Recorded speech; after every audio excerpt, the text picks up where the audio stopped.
श्रीमान् वेङ्कटनाथार्य कवितार्क्यद्रिवेदान्ताचार्यवर्यो मे सन्निधत्तां सदाकृति ज्ञानानन्दमयं देवं निर्मलस्फटिकाकृतिम् आधारं सर्वविद्यानाम् हयग्रीवोपास्महे प्रपद्येदें गिरिं राय श्रीनिवासानुकम्पयक्षुतारस्य वन्देव என்மூர்த்திய சக்கராயுதம்.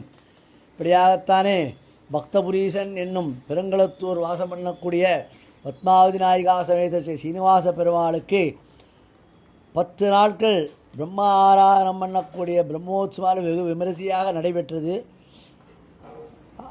முதல் நாள் காலை சப்பரத்திலும், அன்று மதியம் 3 மணிக்கு பேரிடுதாலும் இரவு சிம்மவாகனத்தில் எழுந்தருளினார்.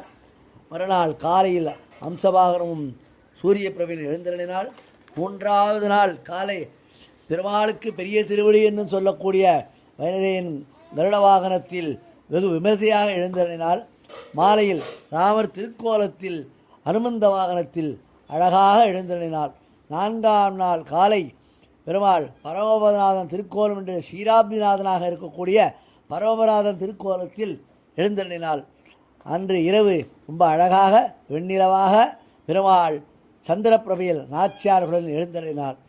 5ஆம் நாள் காலை பெருமாள் நாச்சியார் திருக்கோலத்தில் பல்லக்கில் வெகு அழகாக கிளிமாலையுடன் எழுந்தருளினார். அன்று இரவு 5ஆம் நாள் மாலை பெருமாள் யாழி வாகனத்தில் அழகாக பறந்து சென்று வந்தார். 6ஆம் நாள் காலை பெருமாள் கோபாலும் செல்வி சுவாமி தேசிகன் சொன்னவாரி வேணுகோபாலன் திருக்கோலத்தில் அழகாக ரொம்ப சப்பரத்தில் எழுந்தருளினார்.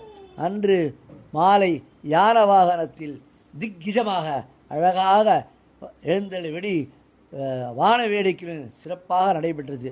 7ஆம் நாள் காலை பெருமாள் திருத்தேரிலை காலை 4 மணிக்கு திருத்தேரிலை எழுந்தழிந்து, அதன் பிறகு காலை 7:30 மணிக்கு வடம் பிடித்து அழகாக 9 மணிக்கு தேர் நிலைக்கு வந்தடைந்தது. மாலை 7 மணிக்கு பெருமாள் மத்தியானம் திருமஞ்சனம் கண்டளி, மாலை 7 மணிக்கு பெருமாள் அழகாக மாடை வீதி கண்டளினார். 8ஆம் நாள் மதியம் பெருமாள் தொட்டி திருமஞ்சனம் வெகு விமரிசையாக நடைபெற்றது. அன்று மாலை வேடுவரி உற்சவம், திருமங்கியாழ்வார் வேடுவரி உற்சவத்துடன் குதிரை வாகனம் ஏசலுடன் அழகாக நடந்தேறியது. 9ஆம் நாள் காலை மட்டையடி உற்சவம் அழகாக நடந்தது. மட்டையடி உற்சவம் முடிந்தவுடன் தீர்த்தவாரியம் சன்னதியிலே அமக்களமாக நடந்தது. மாலை கல்பக விருட்சம் வாகனத்தில் பெருமாள் அழகாக எழுந்தினார். 10ஆம் நாள் மதியம் 1:30 மணிக்கு ஆரம்பித்து சப்தாவரணம் ஆயிற்று. இரவு பெருமாள் துடாரோகணத்தில் இறங்கினார். அன்று இரவு கொடி இறங்கி சுவாமி அர்ச்சகரை மரியாதை நிமித்தத்துடன் அவர் ஆற்றில் பரிவாரங்களுடன் அவரை கொண்டு விட்டோம்.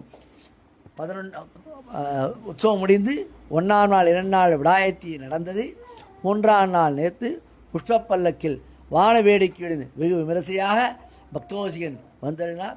இப்படியாகத்தானே விஸ்வாவசு பிரம்மோத்சவம் வெகு விமரிசையாக பக்தர்களுக்கு அனுகிரகம் பண்ணி பெருமாள் நன்றாக எழுந்தறினால் பக்தோசிகள் பக்த கோடிகள் நன்றாக இருக்க வேண்டும் என்று எல்லாரையும் பெருமாளை பிரார்த்திக்கொண்டு ஆச்சாரியனின் அனுகிரகத்தையும் பெற்றுக்கொண்டு இருக்க வேண்டும் என்று பிரார்த்திக்கிறேன். அடியேன் தாசன்.